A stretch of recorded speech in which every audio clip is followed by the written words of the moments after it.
जय तेलंगाना, जय हिंद। दोस्तों, आज आपके सामने आने की खास वजह, जैसे कि हम सब देख रहे हैं, आज तमाम पॉलिटिकल पार्टीज़ की नज़र जुबली हिल्स पे है। लेकिन अफसोस इस बात का होता है, आज जहाँ पे कांग्रेस इंसाफ की बात करती है, अक़लियतों की बात करती है, वहीं पर उसी कांग्रेस के एक कारकुन, एक कॉरपोरेटर की वजह से एक नौजवान अपनी जान की बाजी दे देता है। उसके टॉर्चर की वजह से सरदार नामी जो है ना नौजवान खुदकुशी कर लेता है। इसकी खुदकुशी के बाद हमदर्दाना तौर पर कांग्रेस के लीडर्स उसके घर पे जाते हैं, हमदर्दी की बात करते हैं, लेकिन नतीजे में कुछ नहीं निकलता।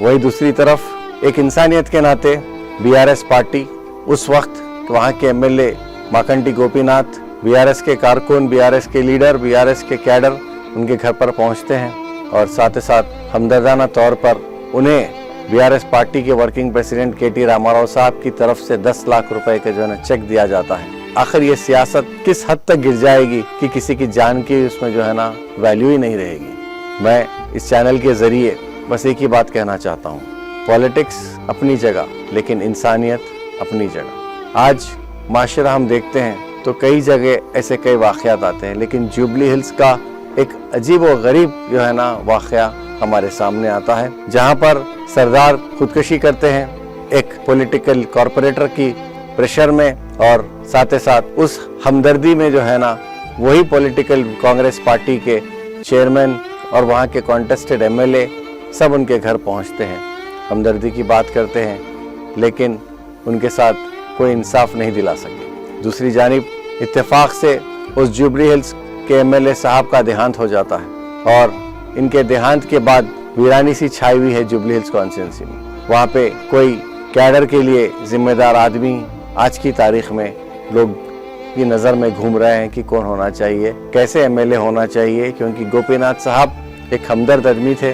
वो अवाम के बीच में हमेशा अवाम के मसाइल के लिए लड़ते थे। सरदार के वाक़या होने के बाद वो फौरी उनके घर पहुँचे और सरदार की जो है ना फैमिली को तसल्ली दिलाई कि उनके साथ इंसाफ होगा। उसके बाद लोकल पुलिस स्टेशन में कंप्लेंट दिया गया, जो भी उनके पास सबूत था उसे वहां पर सबमिट किया गया, लेकिन आज तक इंसाफ नहीं हुआ और मजबूरन बीआरएस पार्टी के एमएलसी श्रवण साहब, श्रीनिवास रेड्डी साहब और बीआरएस पार्टी के कई कारकुन कमिश्नर साहब से मिलते हैं ताकि सरदार को इंसाफ मिल सके, उसकी फैमिली को इंसाफ मिल सके और सरदार के जो मासूम दोनों छोटे छोटे बच्चे हैं उनके साथ इंसाफ मिल सके। कानून तो बहरहाल अपना काम करेगा ज़रूर, लेकिन हमदर्दाने तौर पर केटी रामाराव साहब उनके घर को पहुंचते हैं, उनकी फैमिली को 10 लाख रुपए का जो है ना चेक देते हैं ताकि उनसे कुछ उसका फाइनेंशियल सपोर्ट मिल सके, उनकी फैमिली को एक हिम्मत के तौर पे एक फाइनेंशियल सपोर्ट मिल सके, राहत हो सके। ये केटीआर साहब और बीआरएस पार्टी का हमदर्दाना सलूक है। मैं इस मीडिया के जरिए आप सबसे एक ही बात पूछना चाहता हूँ, आखिर इंसाफ का क्या होगा? कमिश्नर साहब से जो बीआरएस पार्टी के एमएलसीज और बीआरएस पार्टी के लीडर्स ने मुलाकात की, तो हमें उम्मीद है कि इस पर जो भी रोशनी आएगी बहुत जल्द हमारे सामने आएगी। मैं इतना ही कहते हुए बस आपसे अलविदा कहता हूँ कि एक तरफ आज हुकूमत इसी तरीके के जो है ना नौजवानों को अगर इंकरेज करेगी, तो कल आने वाला वक्त हुकूमत के लिए बहुत ही ख़राब रहेगा।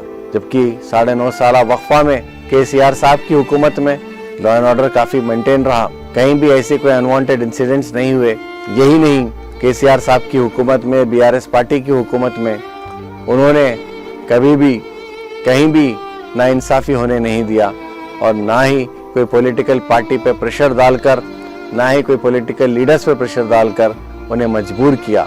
लेकिन आज कांग्रेस पार्टी के कुछ लीडर्स कांग्रेस को भी बदनाम कर रहे हैं और सियासत जैसी जो है ना जमातों को बदनाम कर रहे हैं, जो सिर्फ अपने ताकत का इस्तेमाल करके लोगों के साथ नाइंसाफ़ी का काम कर रहे हैं। जय हिंद, जय तेलंगाना।